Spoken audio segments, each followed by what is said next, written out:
Hello friends, नमस्कार। स्वागत है आप सभी का आपका अपना यूट्यूब चैनल स्टडी निकेतन पर। जैसा कि आपको पता है 66वीं बीपीएससी का एग्ज़ाम चल रहा है। 29 जुलाई के दो पेपर हुए थे, जनरल हिंदी का और जनरल स्टडी पेपर फर्स्ट का। जनरल हिंदी का पेपर हम लोग डिस्कस कर चुके हैं। जनरल स्टडी पेपर फर्स्ट हम अभी डिस्कस करेंगे। हिंदी का वीडियो आप देख सकते हैं, उसका लिंक डिस्क्रिप्शन बॉक्स में ही मिल जाएगा। वीडियो का पीडीएफ यानी क्वेश्चन पेपर आप डाउनलोड करने के लिए हर वीडियो के नीचे डिस्क्रिप्शन बॉक्स में आप जा करके डाउनलोड कर सकते हैं, या फिर आप हमारे टेलीग्राम स्टडी निकेतन से जुड़ करके वहाँ से भी आप पीडीएफ डाउनलोड कर सकते हैं। वहाँ आपको डेली 4 न्यूज़पेपर, 2 हिंदी में 2 इंग्लिश में मिलते हैं, तो आप हमारे टेलीग्राम ग्रुप से भी जुड़ सकते हैं। ठीक है, चलिए पेपर डिस्कशन स्टार्ट करते हैं। जैसा कि आपको पता है कि इसमें 3 सेक्शन होते हैं, जहाँ यहाँ इंस्ट्रक्शन में लिखा भी है। टोटल आपको 8 प्रश्नों का उत्तर देना होता है। 3 पहला सेक्शन से, 3 दूसरा सेक्शन से और 2 तीसरा सेक्शन से। पहला और दूसरा सेक्शन का जो मार्क्स होते हैं जी, वो 38 मार्क्स पर ईच क्वेश्चन होता है और 36 marks each question section third का होता है। सेक्शन थर्ड स्टैटिस्टिक्स का होता है, हम इसके बारे में डिस्कस करेंगे। चलिए एक बार ओवरव्यू कर लेते हैं सिलेबस का। जनरल स्टडी पेपर फर्स्ट में 3 सेक्शन, जैसा कि मैंने बताया। तो पहला सेक्शन जो होता है वो इंडियन मॉडर्न हिस्ट्री और कल्चर का होता है। ठीक है, इसमें बिहार का क्या रोल रहा है इंडियन फ्रीडम स्ट्रगल में। संथाल अपराइजिंग बहुत इंपॉर्टेंट है जी, और बिरसा मुंडा मूवमेंट, ये चंपारण सत्याग्रह, क्वाइट इंडिया मूवमेंट, और क्विट इंडिया मूवमेंट के साथ साथ मौर्यन आर्ट, पाल आर्ट और पटना कलम, ये 3 में से कोई ना कोई तो एक आता ही है जी। आपको जब पेपर डिस्कस करेंगे तो आपको इनका सिलेबस के बारे में भी समझ में आ जाएगा। ठीक है, इसके अलावा रोल ऑफ गांधी, नेहरू और टैगोर, ये बहुत ही इंपॉर्टेंट है। आप स्पेक्ट्रम के बुक फॉलो कर सकते हैं इसके लिए। सेक्शन सेकंड में करंट अफेयर से रिलेटेड क्वेश्चन आते हैं, उसको भी हम डिस्कस करेंगे। नेशनल और इंटरनेशनल इंपॉर्टेंस पर बेस्ड होता है। और सेक्शन थर्ड, जैसा कि मैंने बताया आपको, स्टैटिस्टिक्स का पोर्शन होता है, जिसमें आपको पाई चार्ट पढ़ने होते हैं, line graph, bar graph, tabular form में जो क्वेश्चन होते हैं। मैंने बहुत करवाया था, मिशन 72 के नाम से आप प्लेलिस्ट देख सकते हैं। ठीक है, प्रीवियस ईयर क्वेश्चन भी करवाया था, काफ़ी मॉडल पेपर भी करवाए थे, आगे भी करवाएंगे। और उम्मीद करूँगा कि कोशिश करूँगा मैं कि इसका सॉल्यूशन भी मैं जल्द ही अपलोड कर दूँ। ठीक है, चलिए अब पेपर डिस्कशन स्टार्ट करते हैं। ये हिंदी में आप इंस्ट्रक्शन है, आप पढ़ सकते हैं। चलिए,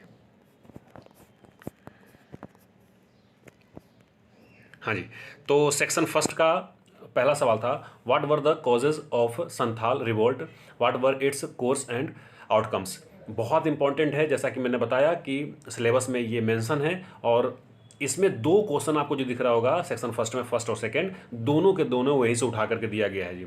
second, examine the characteristic of the Birsa movement, Birsa आंदोलन की विशेषताओं की समीक्षा करें। तो आपको एक ही साल में संथाल विद्रोह भी आ गया और बिरसा आंदोलन भी आ गया जी। ठीक है ना, Santhal uprising and Birsa movement, 2 question दिख गया आपको।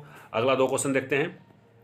Champaran satyagraha was a watershed in the freedom struggle, बहुत इंपॉर्टेंट सवाल था और बिल्कुल आना ही था, जैसा कि आपको हमने सिलेबस में भी दिखाया। चंपारण सत्याग्रह भी इसको घुमा कर कई दफ़ा पूछता है, गांधी जी के बारे में पूछता है चंपारण सत्याग्रह में। तो यहाँ पर सिर्फ पूछा था चंपारण सत्याग्रह स्वाधीनता संघर्ष का एक निर्णायक मोड़ था, स्पष्ट कीजिए। ये भी 38 मार्क्स का था। जैसा कि मैंने बताया, सेक्शन फर्स्ट और सेकंड से हर क्वेश्चन 38 नंबर के होते हैं जी, 38 मार्क्स के। 4th नंबर क्वेश्चन था, discuss Nehru views on communalism and secularism. मैं अभी थोड़ा देर पहले बता रहा था आपको कि गांधी, नेहरू, टैगोर, स्पेक्ट्रम का ये किताब है, आप देखिए। इसमें क्या है, बहुत ही बढ़िया से गांधी जी के सारे डिटेल्स दिए हैं, नेहरू जी के भी दिए हुए हैं। और देखिए इसी का ये पेज आप देख सकते हैं। इस पेज में इनका कम्युनलिज्म और सेकुलरिज्म के ऊपर जो विशेष ध्यान था, नेहरू जी का विचार था, वो इसमें दिया हुआ है। ठीक है, चलिए अगले सवाल की तरफ चलते हैं। अगला और 5वां सवाल है जी, bring out the main feature of a Patna Kalam painting. जैसा कि मैंने बताया, पाल आर्ट, मौर्यन आर्ट और पटना कलम, ये 3 में से एक क्वेश्चन एवरी ईयर आता है। तो इसमें ये सवाल आपको दिख गया, पटना कलम। इस साल पटना कलम आया है, तो अगले साल मतलब जो 67th की तैयारी कर रहे हैं उनके लिए पटना कलम थोड़ा सा कम इम्पोर्टेंट हो जाता है। हो सकता है अगले बार पाल और मौर्यन में से कोई एक दे दे, ठीक है ना। लेकिन इसका मतलब ये नहीं कि पटना कलम आप देखेंगे नहीं। 67वीं वाले भी इसको अच्छे से तैयारी करके जाइएगा आप। 6 क्वेश्चन है, शॉर्ट नोट्स लिखने के लिए आता है, आपको पता है। और ये शॉर्ट नोट्स मैं समझता हूँ कि जी एकदम से जो गांधी नेहरू टैगोर है उस पर पूरा बेस्ड होता है। आप अगर किताब पढ़े हैं गांधी नेहरू टैगोर तो उसमें से आपको समझ में आ रहा होगा कि ये सारे Gandhi ji views on Satyagraha बाकायदे 2-3 page में बहुत अच्छे से लिखा हुआ है, आप उसे लिख सकते थे। Jayaprakash Narayan and the quit India movement, Jayaprakash Narayan ji के बारे में भी लिखा हुआ उसमें। Subhash Chandra Bose and the INA, ठीक है, इनका जो एक एजेंसी था जो जापान में इन्होंने खोला था। तो इन 3 में से किन्हीं 2 पर ही संक्षेपण करना था, संक्षिप्त टिप्पणी करना था। अब संक्षिप्त कहने का मतलब 150-200 वर्ड तो आपको लिखने ही थे, ठीक है। सत्याग्रह पर गांधी जी के विचार, जयप्रकाश नारायण और भारत छोड़ो आंदोलन, सुभाष चंद्र बोस और INA, ठीक है। अब चलिए सेकंड सेक्शन में चलते हैं। सेकंड सेक्शन जैसा कि आपको पता है करंट अफेयर का होता है, तो इसमें स्टार डस्ट 1.0 के बारे में बोला था जी। अगर आपको याद होगा जनवरी के करंट अफेयर आपने पढ़ा होगा, तो स्टार डस्ट एक मतलब दुनिया का फर्स्ट कॉमर्शियल रॉकेट बना है बायोफ्यूल का, और ये USA में बना है जी। तो वही पूछा था कि किस संगठन ने शुरू किया है, विस्तार पूर्वक आपको वर्णन करना था इस पर। सेकंड क्वेश्चन था 12वां ब्रिक्स समिट को लेकर के, ठीक है। और इसमें ये बताया कि जो भी इनके मुद्दे थे, जैसे global stability, shared security and innovative growth for the development. BRICS के बारे में आप जानते हैं, ब्रिक्स में जो 5 देश हैं, BRICS, उसी के नाम पर ये एक्रोनिम लिखा भी गया है। तो उसके बारे में आपको डिटेल करना था। उसके 12th समिट जो हुआ था कहाँ हुआ था, और उसके सारे इशूज़ आपको डिस्कस करने थे जी। अगला सवाल भी एज यूजुअल जैसा कि उम्मीद था, आत्मनिर्भर भारत रोजगार योजना से आना था, और वैसे भी ये बिहार से ही शुरू हुआ था आत्मनिर्भर भारत रोजगार योजना। तो इस पे क्वेश्चन आया जी, कोविड-19 पैंडेमिक के दौरान क्या क्या स्पेशल रेफरेंसेस रहा इंडिया में, इस पर यह सवाल आया था। अगला करंट अफेयर का पोर्शन का सवाल है जी, discuss between the Indian European broad based trade and investment agreement. देखिए, यूरोपियन यूनियन तो इम्पॉर्टेंट रहता है जी हर साल, और ख़ास करके जब इंग्लैंड इससे ब्रेग्जिट हो गया है, मतलब इससे अलग हो गया है, तब इंग्लैंड के साथ अपना संबंध और बाकी के यूरोपियन कंट्री के साथ अपना संबंध कैसा है, इस पर आपको डिस्कस करना था। अगला सवाल है डिस्कस अबाउट हरित भारत संकल्प, ठीक है। ये एक एक्चुअली भारत में पर्यावरण सुरक्षा एवं स्थिरता के मोबाइल ऐप हरित भारत संकल्प, आपको इसके मिनिस्ट्री के बारे में, किस मिनिस्ट्री किस डिपार्टमेंट ने बनाया है उसके बारे में बताना था। आई होप आपको इसकी भी तैयारी करके गए होंगे आप, ठीक है। चलिए अब हम सेक्शन 3 यानी स्टैटिक्स वाला पोर्शन को देखेंगे। जैसा कि मैंने बताया कि इसमें आपको ये देखिए पहला सवाल मतलब 12 नंबर जो सवाल है वो पाई चार्ट से क्वेश्चन आ गया था जी, और ये पेपर बहुत ही आसान आया होगा, आप सब अच्छे से कर लिए होंगे। मैंने मिशन 72 चलाया था, उसमें बहुत सारे क्वेश्चन मैंने ऐसे करवाए थे, आगे भी करवाऊंगा। इसका सॉल्यूशन भी मैं दूंगा, आप कमेंट बॉक्स में लिखें।